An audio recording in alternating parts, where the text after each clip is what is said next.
news ষ্টুডিঅ'ত মই নৱজ্যোতি কলিতা ইতিমধ্যে দিছপুৰত ৰদ বদলৰ অংক আজিৰ দিনটোত সন্ধিয়া সকলো স্পষ্ট হ'ব দিছপুৰত এই বিগত সময়ছোৱাত এটা বিষয়ক লৈ খুবেই চৰ্চা আছিল মন্ত্ৰীসভাৰ সম্প্ৰসাৰণক লৈ আমাৰ হাতলৈকে বিশেষ সূত্ৰৰ খবৰ অনুসৰি আজি বিয়লি ভাগত মুখ্যমন্ত্ৰী ডক্টৰ হিমন্ত বিশ্ব শৰ্মাই দিল্লীৰ পৰাই যি মন্ত্ৰীত্বৰ সম্প্ৰসাৰণৰ যি তালিকা প্ৰকাশ কৰিব কেবিনেট বৈঠক আজি আছে কেবিনেট বৈঠকত দিল্লীৰ পৰা সম্বোধন কৰিব মুখ্যমন্ত্ৰী ডক্টৰ হিমন্ত বিশ্ব শৰ্মাই অনলাইন জৰিয়তে আৰু ইয়াৰ পিছতেই আমাৰ হাতত পোৱা তথ্য অনুসৰি বিয়লিৰ ভাগলৈকে সন্ধিয়া প্ৰকাশ হ'ব ৰাজ্য চৰকাৰৰ মন্ত্ৰীৰ তালিকা সম্প্ৰসাৰণৰ সেই তালিকাখন জনাম সবিশেষ এই মুহূৰ্তত ডিবি নিউজৰ দৰ্শকসকলক জনাই আছোঁ এটা পলিটিকেল ব্ৰেকিং দিছপুৰত ৰদ বদলৰ অংক মুখ্যমন্ত্ৰী ডক্টৰ হিমন্ত বিশ্ব শৰ্মাৰ মন্ত্ৰীসভা সম্প্ৰসাৰণ মুখ্যমন্ত্ৰীয়ে দিল্লী হাইকমাণ্ডৰ পৰা ইতিমধ্যে সেউজ সংকেত লাভ কৰিছে নতুন মুখৰ বিধায়কৰ ভাগ্য উদয় হোৱাৰ পূৰ্ণ সম্ভাৱনা বৰ্তমানলৈকে মন্ত্ৰী পদ দখল কৰি থকা ব্যক্তিৰ পদ বিপদ আসন্ন বুলি হ'ব নেকি এই বিষয়টো এটা চৰ্চা আজি সন্ধিয়া অসম মন্ত্ৰীসভাৰ সম্প্ৰসাৰণ হোৱাৰ পূৰ্ণ সম্ভাৱনা বিশেষ সূত্ৰৰ পৰা খবৰ অনুসৰি এই খবৰ আপোনালোকক জনাই আছোঁ আজি সন্ধিয়াই প্ৰকাশ হ'ব ৰাজ্যত শেহতীয়াভাৱে দিছপুৰত সৰ্বতে চৰ্চাৰ এক কেন্দ্ৰবিন্দু উপ নিৰ্বাচনৰ পিছত এই বিষয়টোৰ ওপৰত চৰ্চা লাভ কৰিছিল মন্ত্ৰীসভা সম্প্ৰসাৰণক লৈ আৰু আজি সন্ধিয়াৰ ভাগত প্ৰকাশ কৰিব দিল্লীৰ পৰাই মুখ্যমন্ত্ৰীয়ে সেই তালিকাখন উপ নিৰ্বাচনৰ পিছত এতিয়া সৰ্বতে চৰ্চা চলি আছিল মন্ত্ৰীসভা সম্প্ৰসাৰণৰ বিষয়টোক লৈ মুখ্যমন্ত্ৰী ডক্টৰ হিমন্ত বিশ্ব শৰ্মাই চৰকাৰ কাৰ্যকাল সম্পূৰ্ণ হ'বলৈ মাজত মাত্ৰ ১.৫ বছৰ সময় বৰ্তমান সময়তো মন্ত্ৰীসভা সম্প্ৰসাৰণ বিষয়টোক লৈ দিছপুৰত পূৰ্ণভাৱে চৰ্চাৰ কেন্দ্ৰবিন্দু হৈ উঠিছে আৰু এই চৰ্চাৰ মাজতেই আজি বিয়লি ভাগত ডক্টৰ হিমন্ত বিশ্ব শৰ্মাই মন্ত্ৰীসভা সম্প্ৰসাৰণ অথবা ৰদ বদল সন্দৰ্ভত কেতবোৰ গুৰুত্বপূৰ্ণ তালিকা প্ৰকাশ কৰাৰ পূৰ্ণ সম্ভাৱনা আজি কেবিনেট দিল্লীৰ পৰাই সম্বোধন কৰিব মুখ্যমন্ত্ৰীগৰাকীয়ে অনলাইন জৰিয়তে আৰু সমান্তৰালভাৱে ইতিমধ্যে দিল্লীৰ কেন্দ্ৰৰ নেতৃত্বৰ পৰাও সেউজ সংকেত জনা পোৱা বুলি খবৰ পোৱা গৈছে ইতিমধ্যে পূৰ্বতে মুখ্যমন্ত্ৰীয়ে মন্ত্ৰীত্ব সম্প্ৰসাৰণ সম্পৰ্কত মন্তব্য কৰিছিল আমি বৰাক উপত্যকাৰ এজন মন্ত্ৰী লাগিব এই মন্তব্য আছিল মুখ্যমন্ত্ৰীগৰাকীৰ আৰু এতিয়া আজিৰ দিনটোতে সন্ধিয়া বিয়লি ভাগত সকলো স্পষ্ট হ'ব দিছপুৰত ব্যাপক জল্পনা কল্পনা চলি আছিল মুখ্যমন্ত্ৰীৰ মন্ত্ৰীত্বৰ সম্প্ৰসাৰণৰ বিষয়টোক লৈ কেতিয়া হ'ব আনহাতে ২০২৫ ইংৰাজী নৱবৰ্ষৰ জানুৱাৰী মাহত ৰাজ্যিক বিজেপিৰ সভাপতিৰ নিৰ্বাচন হোৱাৰ প্ৰসংগও আছে আৰু সমান্তৰালভাৱে আজিৰ দিনটোত দিল্লীৰ পৰাই মুখ্যমন্ত্ৰীয়ে বিশেষ তালিকা প্ৰকাশ কৰাৰ পূৰ্ণ সম্ভাৱনা আজি বিয়লি সন্ধিয়াৰ ভাগত প্ৰকাশ হ'ব শেহতীয়াকৈ মন্ত্ৰীত্ব লাভ কৰা সেই বিশেষ সৌভাগ্যৱান বিধায়ক অথবা মন্ত্ৰীত্বক লৈ ৰদ বদলৰ তালিকা সম্প্ৰসাৰিত হ'ব মন্ত্ৰীসভাৰ নতুন মুখ অন্তৰ্ভুক্ত হোৱাৰ পূৰ্ণ সম্ভাৱনা আছে আনহাতে মন্ত্ৰীত্বৰ পদ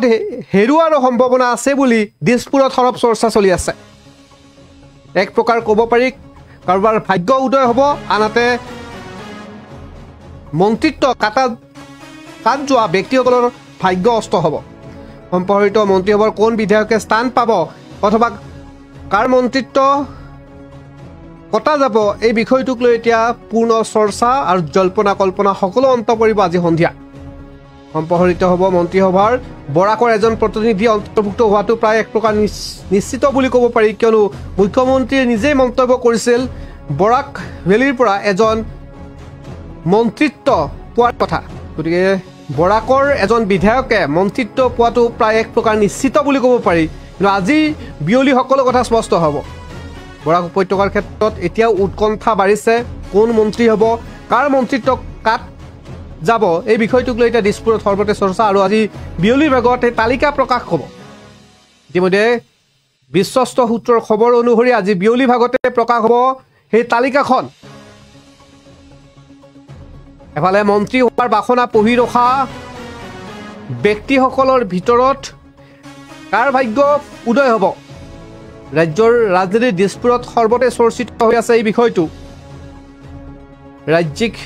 সভাপতি ভৱেশ কলিতাৰ জানুৱাৰীত 2025 বৰ্ষৰ জানুৱাৰীত সভাপতিত্বক লৈও এক নিৰ্বাচন হ'ব গতিকে তাৰ পূৰ্বে ৰাজ্যিক সভাপতি ভৱেশ কলিতাকো মন্ত্ৰিত্ব স্থান পাবনে নাই এই বিষয়টো ইতিমধ্যে চৰ্চা লাভ কৰি আছে কিন্তু এতিয়ালৈকে সকলো কথা স্পষ্ট হোৱা নাই বিয়লি ভাগলৈ সকলো কথা স্পষ্ট হৈ যাব কিয়নো বিশ্বস্ত সূত্ৰৰ খবৰ অনুসৰি আজি কেইবাটাও বিভাগৰ দপ্তৰ হাল সলনি কৰিব মুখ্যমন্ত্ৰী ডক্টৰ হিমন্ত বিশ্ব শৰ্মাই কাৰণ মুখ্যমন্ত্ৰী ডক্টৰ হিমন্ত বিশ্ব শৰ্মাৰ এই মন্ত্ৰিত্ব সম্প্ৰসাৰণৰ বিষয়টোক লৈ সৰ্বতে চৰ্চা চলি আছিল দিছপুৰত মাত্ৰ 1.5 বছৰ আছে মুখ্যমন্ত্ৰী ডক্টৰ হিমন্ত বিশ্ব শৰ্মাৰ কাৰ্যকালৰ আৰু 1.5 বছৰ পূৰ্বে এতিয়া চৰ্চালৈ আহিছে যে মন্ত্ৰিত্ব সভা সম্প্ৰসাৰণ প্ৰসংগত এই প্ৰসংগত অসম বিধানসভাৰ লগতে বিজেপি ভৱনকো স্পৰ্শ কৰিছে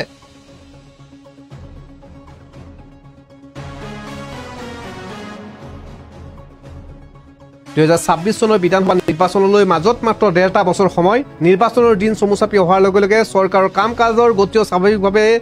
ত্বৰান্বিত হয় এফালে নিৰ্বাচনৰ বাবে ৰাজনৈতিক দলসমূহ এতিয়াৰ পৰাই তৎপৰতা বৃদ্ধি কৰিছে গতিকে বিৰোধী দলৰ তৎপৰতাৰ লগে লগে চৰকাৰৰ তৎপৰতা বৃদ্ধি হৈছে আৰু এনে সময়তে এতিয়া মন্ত্ৰিত্বৰ সম্প্ৰসাৰণ প্ৰায় নিশ্চিত বুলি ক'ব পাৰি আজি বিয়লি মুখ্যমন্ত্ৰী ডক্টৰ হিমন্ত বিশ্ব শৰ্মাই এখন বিশেষ তালিকা প্ৰকাশ কৰিব য'ত মন্ত্ৰিত্বৰ নতুনকৈ অন্তৰ্ভুক্ত হোৱা বিধায়কৰ মন্ত্ৰিত্বত নাম আহিব পাৰে মুখ্যমন্ত্ৰীক বাদ দি বৰ্তমান অসম চৰকাৰৰ থকা মন্ত্ৰীৰ সংখ্যা 14 গৰাকী 4টা পদ এতিয়াও খালী আছে তেনেস্থলত 4জন মন্ত্ৰী অতিৰিক্ত দায়িত্ব বৰ্তমান মন্ত্ৰীসকলে বহন কৰিবলগীয়া হৈছে যাৰ ফলত সংশ্লিষ্ট মন্ত্ৰীসকলৰ ওপৰত কামৰ হেঁচা বৃদ্ধি পাইছে বিভাগ কেইটাৰ বহু গুৰুত্বপূৰ্ণ দায়িত্ব এজনৰ ওপৰতে থকাৰ ফলত চাপৰো বৃদ্ধি পাইছে আৰু এই স্থলত এতিয়া মন্ত্ৰিত্ব সম্প্ৰসাৰণে কিছু সকাহ দিব বৰাকৰ পৰা এজন মন্ত্ৰিত্ব হোৱাটো প্ৰায় নিশ্চিত আৰু এই কথা ইতিমধ্যে মুখ্যমন্ত্ৰী ডক্টৰ হিমন্ত বিশ্ব শৰ্মায়ো প্ৰকাশ কৰিছে কেৱল ৰ'ব লাগিব আজি বিয়লি ভাগলৈ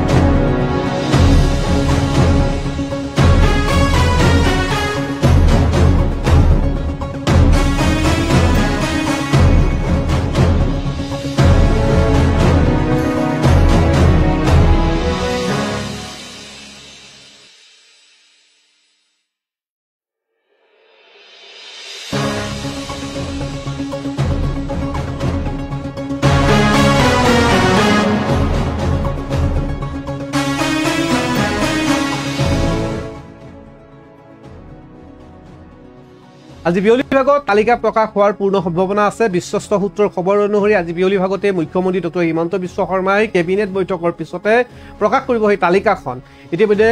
4টা দিনৰ বাবে দিল্লীত উপস্থিত হৈছে ৰাজ্য চৰকাৰৰ মুখ্যমন্ত্ৰী ডক্টৰ হিমন্ত বিশ্ব শৰ্মা আৰু দিল্লীত প্ৰধানমন্ত্ৰী নৰেন্দ্ৰ মোদীৰ পৰা